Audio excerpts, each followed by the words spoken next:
23 heures à Jaén, une ville espagnole de 120 000 habitants. Les éboueurs s'apprêtent à commencer la tournée nocturne du ramassage d'ordures. Ce soir encore, ils vont travailler sans savoir quand ils toucheront leur salaire. Leur employeur est une entreprise sous contrat avec la mairie, mais cela fait plusieurs mois que la paye est versée systématiquement en retard. Ils menacent d'entamer une grève. Une nuit, il y a peu de temps, les gars voulaient brûler les camions. Il y a des moments où la situation est tellement tendue qu'il est très difficile de contrôler le personnel. Et cette nuit-là, j'avais dû sortir de mon lit et venir ici pour calmer tout le monde, leur demander de se remettre au travail et de me laisser faire mon boulot de délégué du personnel.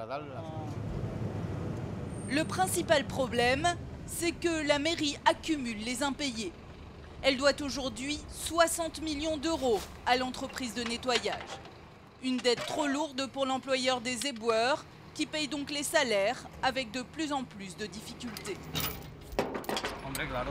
Bien sûr que je suis préoccupé, je suis père de famille, je dois payer l'hypothèque de mon logement et je dois nourrir mon fils, évidemment. En ce moment, c'est très compliqué. Si on ne nous paye pas correctement, eh bien les citoyens de cette ville vont se retrouver très prochainement avec des poubelles plein les rues. Voilà ce qui va se passer.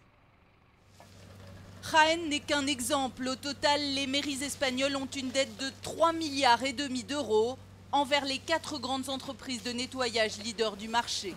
Ces prestataires prévoient des licenciements massifs à la rentrée.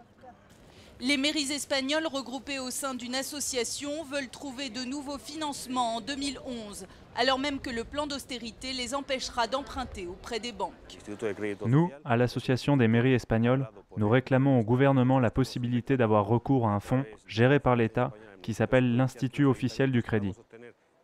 Nous voulons pouvoir bénéficier de prêts via ce fonds pour faire face au paiement des entreprises de services qui travaillent pour nos municipalités. L'argent existe, il est là. C'est maintenant une question de volonté politique de la part de l'État.